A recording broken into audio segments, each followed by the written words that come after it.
अमेरिकेतील भारतीय वंशाचे एक प्रमुख अमेरिकी विश्लेषक आणि दक्षिण आशियातील नीती सल्लागार एशले टेलिस यांनी अटक करण्यात आली आहे।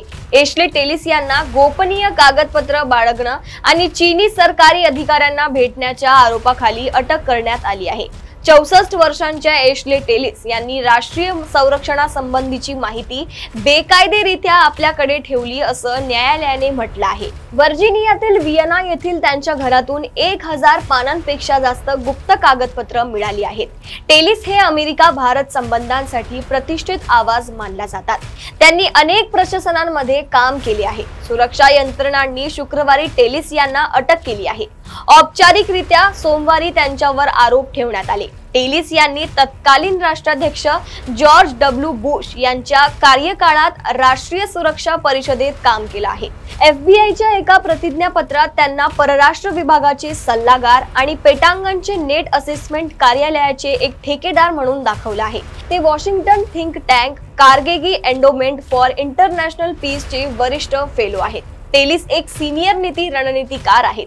2001 साली ते अमेरिकी सरकारमध्ये सहभागी झाले। त्यांनी भारत आणि दक्षिण आशियावर रिपब्लिकन आणि डेमोक्रॅटिक दोन्ही प्रशासनांना सल्ले दिले होते। ट्रम्प प्रशासन आणि राष्ट्रीय गोपनीय संचालक तुलसी गबार्ड यांनी गोपनीय माहितीचा दुरुपयोग करण्याबद्दल कठोर भूमिका घेतली आहे। टेलिस यांचा जन्म मुंबईत झाला। शिकागो युनिव्हर्सिटीतून पीएचडी करण्याआधी सेंट झेवियर्स कॉलेजमध्ये शिक्षण घेतलं।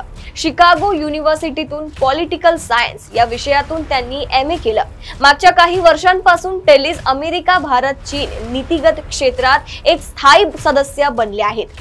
पॅनलमधील एक नावाजलेला चेहरा आणि सन्मानित आवाज म्हणून त्यांची ओळख होती।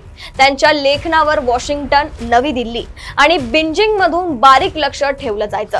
टेलिस अमेरिकी सैन्य विमानाच्या क्षमतेसंदर्भात गोपनीय फाईल एका चामड्याच्या ब्रीफकेस मधून इमारतीच्या बाहेर नेताना सीसीटीव्ही मध्ये दिसत आहेत। कोर्टाच्या डॉक्युमेंट्स मध्ये असं म्हटलं आहे। अशाच अपडेट्स जाणून घेण्यासाठी बघत रहा देशोन्नती। नमस्कार।